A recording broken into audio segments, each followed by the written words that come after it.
संततधार पावसाने शेतीचे नुकसान, सर्वे करून भरीव मदत द्या, अन्यथा समाधी आंदोलन.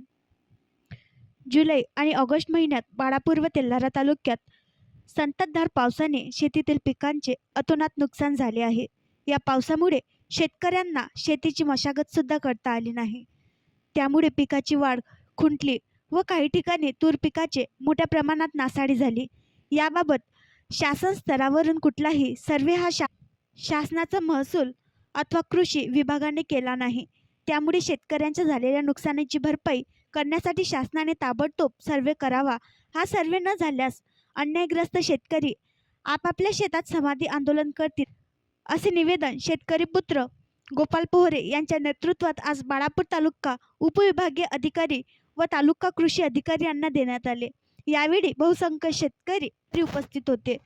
अमोल महादेवराव माळी, नागेश जवडेकर, देवानंद साबळे, ऋषिकेश वानखडे, दीपक वानखडे, श्रीराम मेटांगे, शुभम ताले, राझिक अहमद, जामीर अहमद, किशोर विरोकार, पुरुषोत्तम विरोकार, दीपक विरोकार, जयंत विरोकार, विनोद विरोकार, नितीन राऊत, विनोद राऊत, दामोदर विरोकार, योगेश विरोकार, गणेश विरोकर, विश्वास मेटांगे, शिवचरण मेटांगे, राजेंद्र घोंगे, नागेश जवडेकर, सिंधुताई विरोकर, भास्कर विरोकर, नीलकंठ मेटांगे, मयूर विरोकर इत्यादी शेतकरी उपस्थित होते.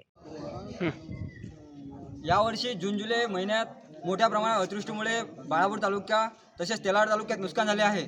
मात्र अकोला जिल्हा स्थानिक प्रशासन व्यवस्थेकडून एक वेगळ्याच प्रकारचा चमत्कार, वेगळ्याच प्रकारचा दिवा या ठिकाणी लावण्यात आलेला आहे. बाळापूर तालुका आणि तेल्हारा तालुक्यात नुकसान झालं नाही असा अहवाल त्या ठिकाणी प्रस्तुत झालेला आहे. आणि या संदर्भातच आम्ही आज रोजी बाळापूर उपविभागीय अधिकारी यांना निवेदन देऊन तातडीनं पंचनामे करून भरीव मदत देण्यासंदर्भातली विनंती केलेली आहे. जर पुढील 8 दिवसाच्या अंतर यावर कुठल्याही प्रकारची कारवाई न झाल्यास नुकसानग्रस्त शेतात समाधी आंदोलन करण्यात येईल. त्या संदर्भातलं निवेदन आज बाळापूरचे तहसीलदार आणि उपविभागीय अधिकारी यांना सादर करण्यात आले आहे.